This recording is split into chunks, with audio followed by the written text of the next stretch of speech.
Los ronquidos con la boca cerrada indican que la lengua es la causa de los mismos. Algunos ejercicios y cambios de estilo de vida ayudarán a eliminar los ronquidos.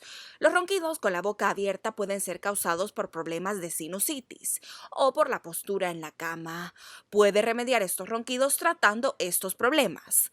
Es posible que los ronquidos en cualquier posición indiquen apnea u otros problemas importantes que requieren un tratamiento médico más considerable.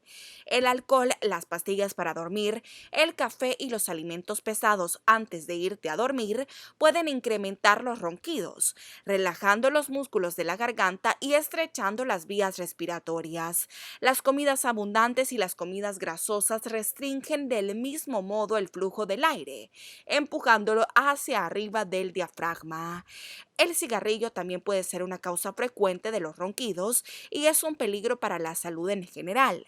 Si fumas y tienes problemas con los ronquidos, considera seriamente dejar de fumar. Considera también bajar de peso. El tejido graso en la parte posterior de la garganta suele ser la causa de los ronquidos.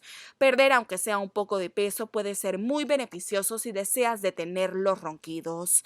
Si tomas con frecuencia algún tipo de medicamento, habla con tu médico acerca de las alternativas. Es posible que los medicamentos que estás ingiriendo empeoren tus ronquidos.